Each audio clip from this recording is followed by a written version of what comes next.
Hello everybody, how are you all. I hope कि आप सब बहुत अच्छे होंगे। और आज मैं आपको प्रेजेंट परफेक्ट कंटिन्यूस टेंस पढ़ाने जा रही हूँ। इसके पहले मैंने आपको present indefinite, past indefinite, future indefinite tense पढ़ाया है और उसके एग्जाम्पल भी दिए हैं। तो आप मेरे पिछले वीडियो में जाकर देख सकते हैं यदि आप मेरे नए व्यूअर हैं तो। ठीक इसी तरह से मैंने प्रेजेंट कंटिन्यूस, पास्ट कंटिन्यूस और फ्यूचर कंटिन्यूस पढ़ाया है और इसी तरह से मैंने प्रेजेंट, पास्ट और फ्यूचर परफेक्ट टेंस भी पढ़ाया है। तो यदि आप मेरे नए व्यूअर हैं तो आप मेरे पिछले वीडियो जाकर ज़रूर देखें ताकि आप इस टेंस को अच्छे से समझ सकें, क्योंकि किसी भी चीज़ को आप स्टेप बाय स्टेप सीखेंगे तो आपको वो चीज़ बहुत अच्छे से समझ में आएगी। तो चलिए शुरू करते हैं। Present perfect continuous tense. Okay, so present perfect continuous tense को हम प्रेजेंट परफेक्ट प्रोग्रेसिव टेंस भी कहते हैं। आप यहाँ पे वीडियो में देख सकते हैं नीचे। तो इसकी पहचान क्या है? जिन वाक्यों के अंत में रहा है, रही है, रहे हैं आता है तथा समय का जिक्र भी किया जाता है। एक बार और समझाती हूँ।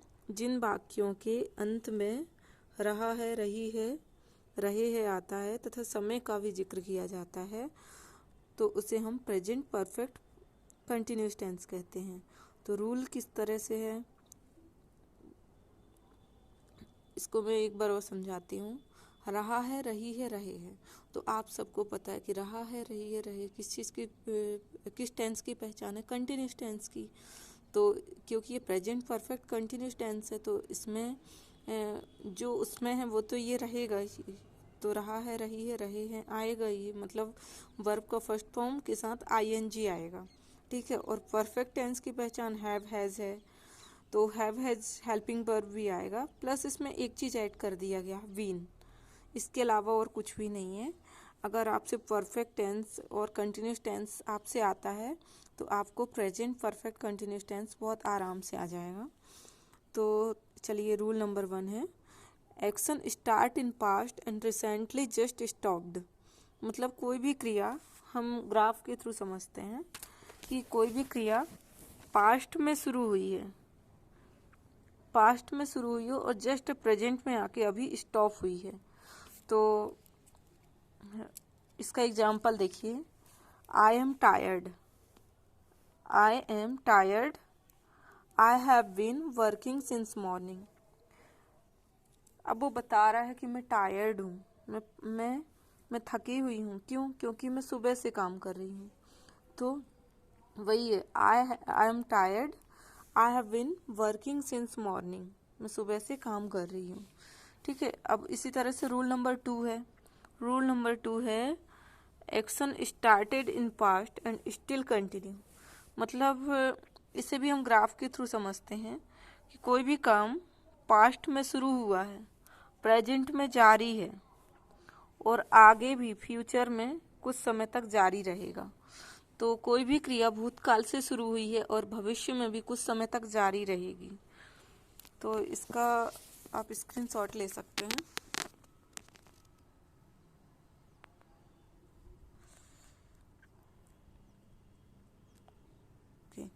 ठीक है। अब इसका एग्जाम्पल है I have been reading this book for a month now. मतलब फॉर अ मंथ नाउ आ रहा है, मतलब कि अभी मैं ये बुक पढ़ रही हूँ और अगले 1 महीने तक पढ़ूंगी। I have been reading this book for a month now. चलिए अब आगे देखते हैं। अब इसमें देखिए सिंस और फॉर का यूज किया जाता है। सिंस किस चीज को इंडिकेट करता है? A point of time. And for किस चीज को इंडिकेट करता है? A period of time. अब सिंस का मतलब सिंस निश्चित टाइम को इंडिकेट करता है, इंडिकेशन इंडिकेट करता है। और फॉर जो है अनिश्चित टाइम के लिए शो करता है। तो जैसे since 1930, since 1947, since morning, since Monday, मतलब ये एक निश्चित है कि मंडे से है। सिंस 1930 जो 1930 की बात कर रही हूँ मैं, सिंस 1930 ये एक निश्चित टाइम है। और फॉर जो है अ पीरियड ऑफ टाइम, मतलब फॉर 2 days, फॉर 2 hours, इस तरह से। अब फॉर्मूला देखिए, मैंने पहले ही बता चुकी हूँ कि इसमें सब्जेक्ट तो रहेगा ही, क्योंकि सब्जेक्ट जो है करता है। अब इसमें हैव हैज परफेक्ट टेंस की पहचान है, तो ये परफेक्ट है इसलिए हैव हैज। इसमें एक एडिशन शुरू ऐड किया गया है बीन, और कंटिन्यूस है इसलिए V1 प्लस ING और इसके बाद ऑब्जेक्ट। तो कितना इजी फॉर्मूला है, यदि आप समझ के करेंगे तो बहुत इजीली आपको याद हो जाएगा। Subject plus have has plus been plus V1 plus ING plus object. इसमें सिंस फॉर का भी यूज़ करते हैं, पर कुछ केस में हम नहीं करते, इसलिए मैंने इसको फॉर्मूले में ऐड नहीं किया है। तो सब्जेक्ट ठीक इसी तरह से नेगेटिव सेंटेंस का फॉर्मूला है subject plus have has plus not plus been plus V1 plus ING plus object. एक बार फिर से, subject plus have has plus not plus been plus V1 plus ING plus object. ठीक इसी तरह से interrogative sentence have has plus subject plus been plus V1 plus ING plus object. Negative interrogative sentence have has plus subject plus not plus been plus V1 plus ING। तो ये है फॉर्मूले हैं हमारे। अगर आप थोड़ा सा ध्यान दें तो आपको बहुत इजी तरीके से फॉर्मूले याद हो जाएंगे। यदि आपको परफेक्ट टेंस याद है, हैव हैज, तो ये इसकी हेल्पिंग वर्ब उससे ले ली गई है, और जो मेन वर्ब है वो उठा ली गई है कंटिन्यूस टेंस से V1 प्लस ING, और बाकी तो पूरा सब्जेक्ट ऑब्जेक्ट सब में ही रहता है, बस इसमें बीन ऐड किया गया है। हैव हैज के बाद बीन, फिर V1 प्लस ING।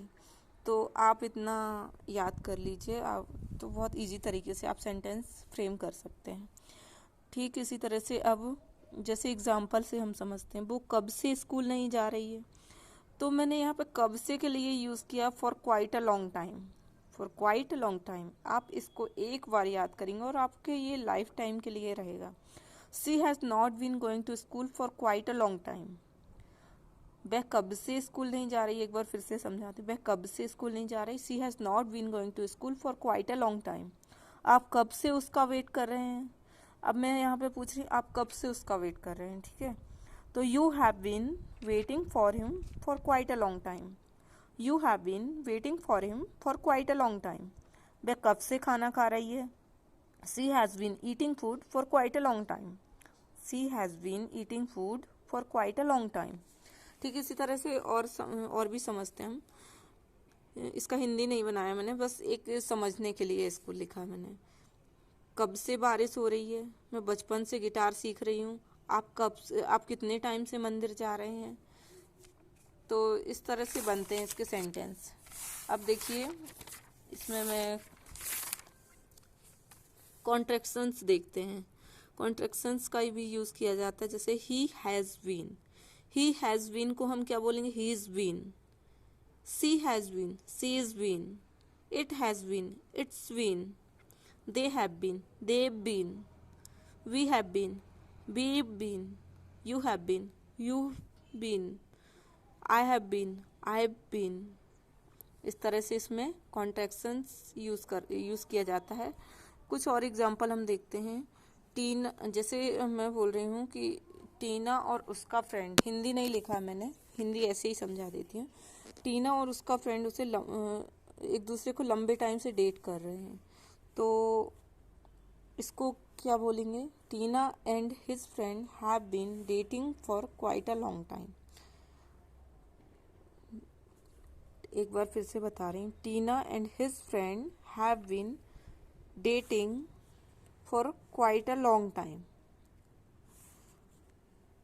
मैं बोल रही हूँ कि मैं इंग्लिश 6 साल से पढ़ा रही हूँ, तो मैं इंग्लिश 6 साल से पढ़ा रही हूँ, इसको किस तरह से बोलूँगी, तो I have been teaching English for 6 year. Again I have been, ये आपको वीडियो में दिखना चाहिए, I have been teaching English for 6 year. I have been teaching English for 6 year. अब देखिए नेक्स्ट है, टीना जो है कुछ समय से डिप्रेस है। क्यों डिप्रेस्ड है, इसलिए क्योंकि उसका फ्रेंड उससे बात नहीं कर रहा। तो हम इसको इंग्लिश में कैसे बोलेंगे, देखो एक क्रिया पहले हुई है कि उसका फ्रेंड, टीना का फ्रेंड उससे बात नहीं कर रहा है, इसलिए वो डिप्रेस है। तो Tina has been feeling a little depressed. Tina has been feeling a little depressed because his friend has not been talking to her. एक बार फिर से मैं बोलती हूँ. Tina has been feeling a little depressed because his friend has not been talking to her. वह यहाँ 10 साल से रह रहा है. अब देखिए यहाँ पे मैं समझा रही हूँ. वह यहाँ 10 साल से रह रहा को इंग्लिश में किस तरह से बोलें. He has been living here for 10 years. He has been living here for 10 years.